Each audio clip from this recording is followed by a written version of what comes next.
Bueno, vamos a hablar un poco más específicamente de la cinética enzimática para que entiendan el mecanismo de acción de las enzimas. ¿Cómo definimos la actividad enzimática? La velocidad de la formación de producto o la desaparición del sustrato por unidad de tiempo por una determinada cantidad de enzima a la temperatura indicada. Así se definiría la actividad enzimática. La velocidad de una reacción se muestra a través de la construcción del gráfico perfil de velocidad expresando la concentración de producto y el tiempo transcurrido. Es decir, en el eje Y tenemos concentración de producto, en el eje X tiempo, y fíjense que tenemos para distintas concentraciones de sustrato, que ya habíamos visto en la teoría anterior que la concentración de sustrato modificaba la acción enzimática, y tenemos a partir de ahí la pendiente de las tangentes a la curva que representa el perfil de velocidad. Esta proporciona la velocidad de la reacción en ese punto, ¿sí? Velocidad sub t, la velocidad cambia constantemente, es cero en el equilibrio. La velocidad entonces en cada punto es la pendiente de esa recta tangente que teníamos dibujada en el gráfico. La velocidad de una reacción sustrato que da producto se expresa como menos la derivada de la concentración del sustrato sobre el diferencial de tiempo, ¿sí? O positivo la diferencial de la concentración de producto según el diferencial de tiempo, o lo que es lo mismo, una constante que se llama constante de velocidad por la concentración del sustrato elevado a un número n que se lo llama orden de reacción. Es decir, si lo expresamos en función de la concentración del sustrato, lo ponemos en forma negativa porque el sustrato se consume. Si la expresamos en función de la concentración de producto, la ponemos positiva porque el producto va apareciendo, va aumentando su concentración. Esa sería la expresión de velocidad. Ahora, cuando yo voy a hacer el cálculo matemático de la velocidad, no uso esa expresión de la diferencial, sino que uso la ecuación de velocidad igual a K constante por la concentración del sustrato elevado al orden de reacción. La ecuación de velocidad entonces indica que la velocidad inicial de una reacción va a depender de la concentración inicial de reactivos elevada a la potencia n y multiplicada por una constante k que se la denomina constante de velocidad y es específica para cada reacción. El orden de reacción no es el número de moles de balance de la reacción, es un número diferente, depende del reactivo o del sustrato y se determina solo experimentalmente en el laboratorio. La velocidad es proporcional a la concentración de la enzima. Se observan diferentes perfiles de velocidad en el gráfico a la izquierda en función de las concentraciones crecientes de enzima, en las que hay una cantidad de sustrato suficiente para saturar la enzima a cualquier concentración a la que ésta se encuentre. Es decir, no me limita la reacción en sustrato, entonces yo puedo poner distintas concentraciones de enzima y ver cómo eso modifica la velocidad de la reacción. El tema de que el sustrato, la concentración del sustrato sea suficiente y no me limite la reacción es para que yo pueda evaluar la modificación en la concentración de la enzima, porque si el sustrato se me acaba, no podría evaluar la concentración, cómo afecta la concentración de la enzima. Lo que se ve con este gráfico, con esta experiencia, es que la velocidad se duplica cada vez que lo hace la concentración de la enzima. Es decir, se duplica la concentración de la enzima, se duplica la velocidad. Debido a que la concentración de sustrato en este ejemplo en particular no varía, las concentraciones finales de producto tampoco variarán, ¿sí? Simplemente se modifica la velocidad. Pero la concentración final de producto se va a obtener más lento si hay menos cantidad de enzima, es decir, a menor velocidad, o más rápido a mayor velocidad si hay más concentración de la enzima. La actividad enzimática se determina cuantitativamente observando el efecto catalítico que produce la enzima. Esto es, la actividad enzimática en forma cuantitativa, es decir, con números, no si está bien o mal la actividad, eso sería cualitativo, sino cuánto funciona la enzima. Eso dice que se puede determinar observando el efecto catalítico, es decir, la acción de la enzima. Para ello es necesario conocer la ecuación global de la reacción catalítica, es decir, qué reacción está catalizando la enzima. Un procedimiento analítico sencillo para determinar la desaparición del sustrato o la aparición del producto de reacción. Es decir, esto es en el laboratorio, alguna reacción sencilla que me permita a mí verificar con un cambio de color, con la aparición de un precipitado, con algún cambio que yo pueda evaluar en el laboratorio, la desaparición del sustrato y la aparición del producto, midiéndolo en forma cuantitativa también. Saber si la enzima necesita o no de cofactores, el valor de la constante para el sustrato, si esta Km sería la constante que yo voy a utilizar en el cálculo, el pH óptimo de actividad de la enzima y la zona de temperatura en la que muestra actividad elevada la enzima y también es estable.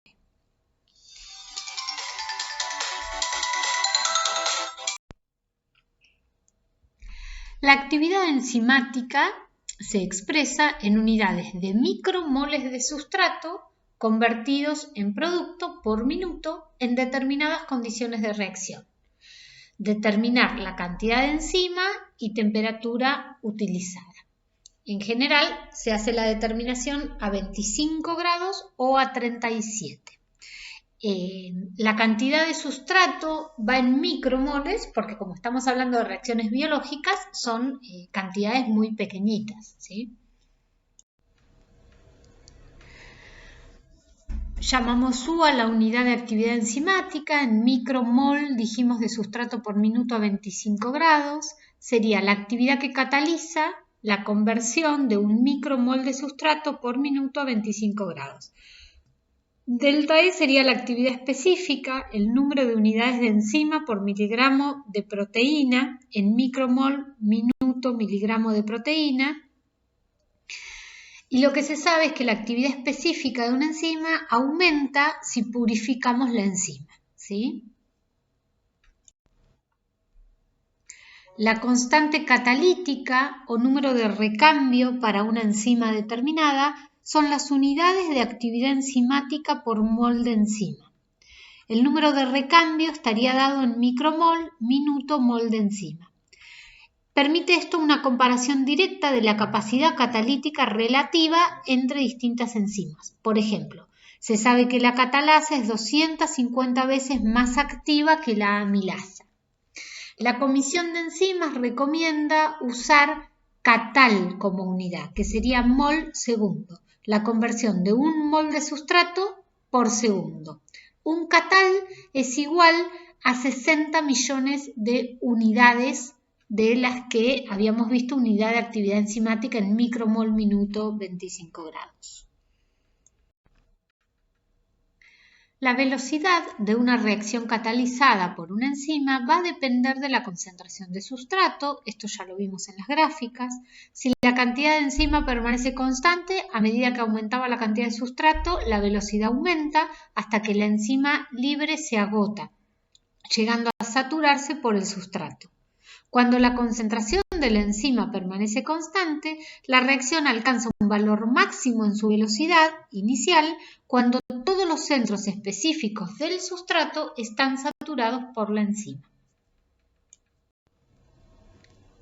Aquí vemos entonces la gráfica, cómo aumenta la velocidad a medida que aumenta la concentración de sustrato hasta que llega a una meseta.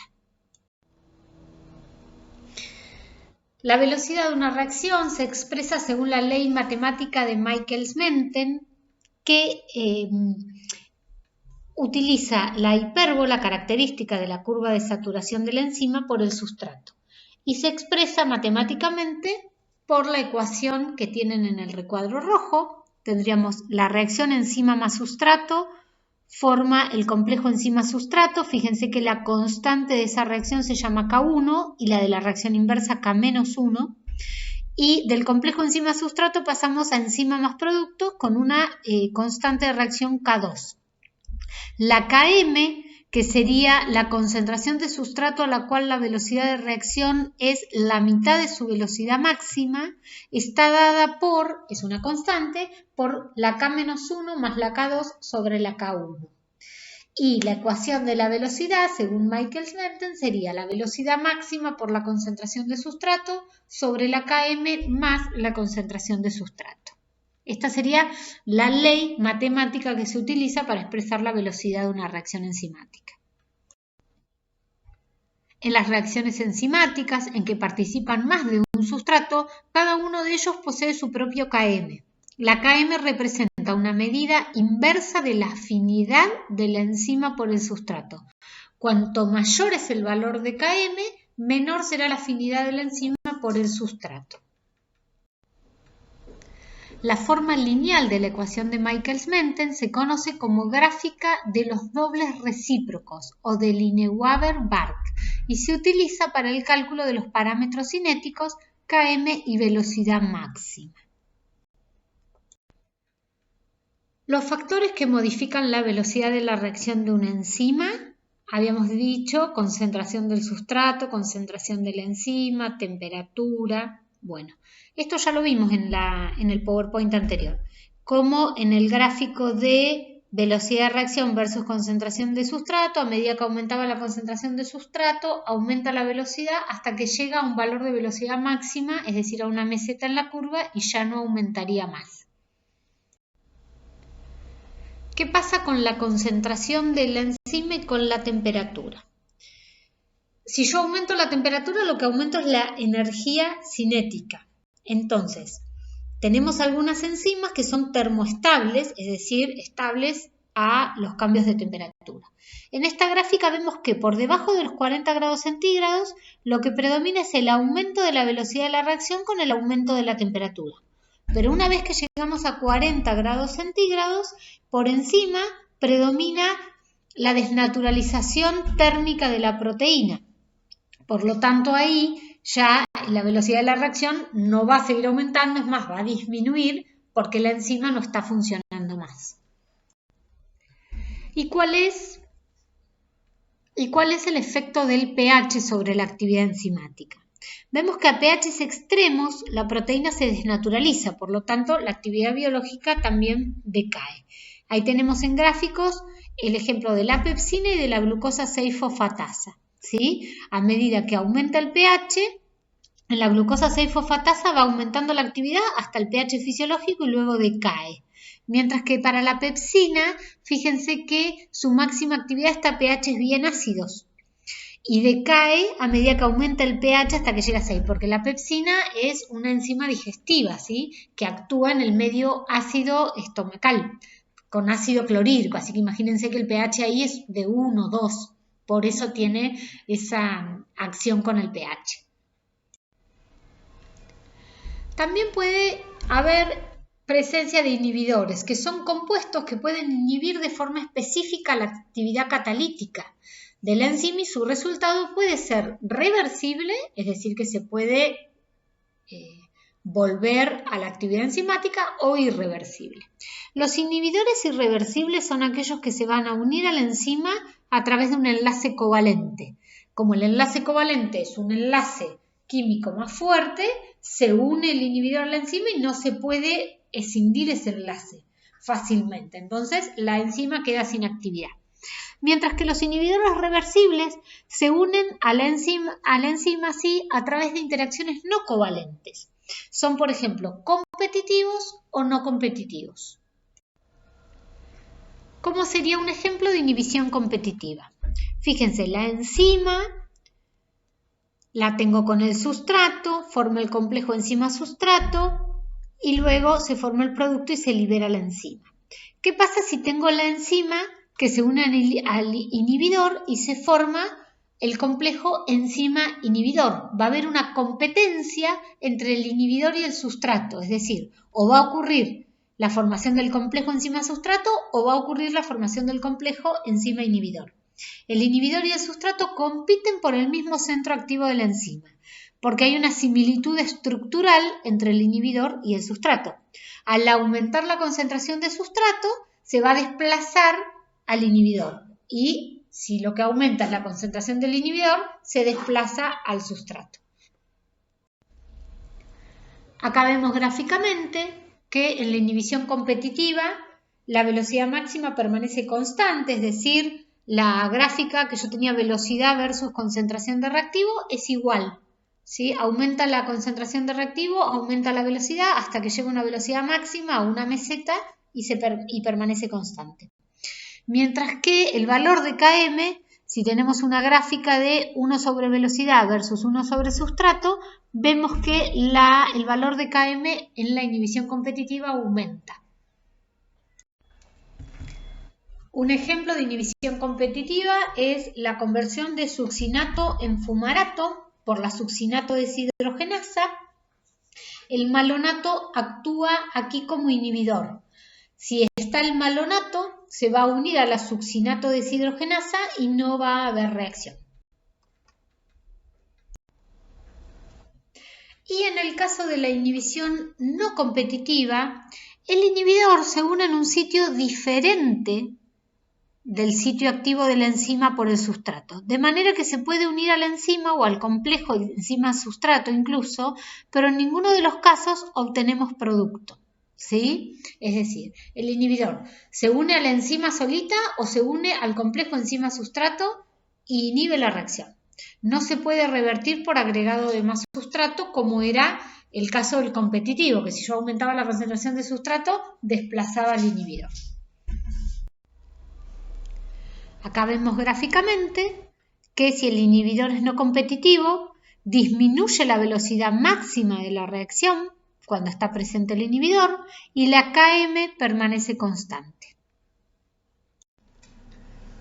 Y un ejemplo de este tipo de inhibición es la reacción del ácido iodoacético que inhibe la transformación de glucosa en ácido láctico a nivel muscular porque compite con la enzima gliceraldehído fosfato deshidrogenasa. Como ven, la regulación enzimática es muy fina, ¿sí?, en el organismo y cualquier alteración como la presencia de un inhibidor puede alterar una función biológica que va a causar una enfermedad.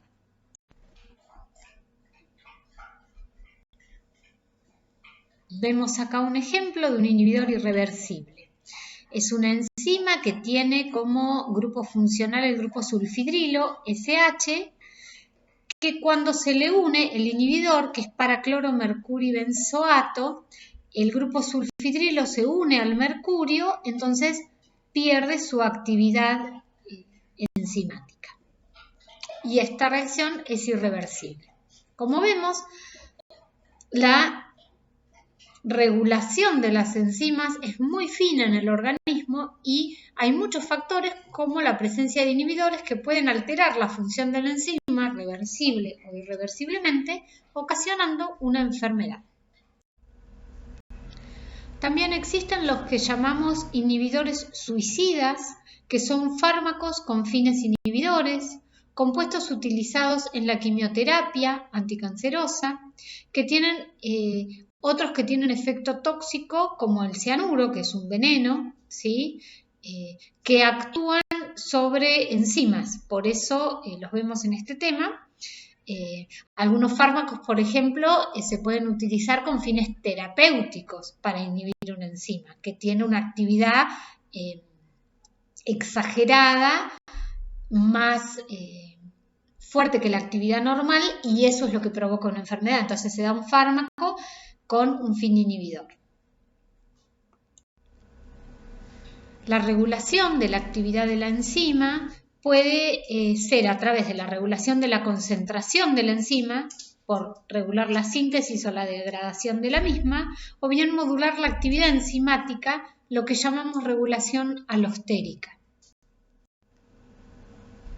Y acá vemos algunos de los ejemplos. Por ejemplo, una regulación de la concentración de la enzima en la síntesis sería una regulación genética, donde en la síntesis de la enzima se impide el pasaje de ADN a ARN, que es la transcripción, entonces lo que se impide es la síntesis de la enzima.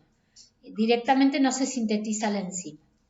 En modulación de la actividad enzimática, por ejemplo, puede ser una regulación alostérica, donde lo que encontramos es un sitio alostérico en la enzima que está alejado del sitio activo, y en ese sitio alostérico se puede unir un activador o un inhibidor de la actividad de la enzima. Y por otro lado tenemos el ejemplo de retroalimentación negativa, donde en una ruta metabólica el producto final de esa ruta se acumula y al acumularse inhibe alguno de los primeros pasos de la ruta metabólica. Esta es una inhibición competitiva.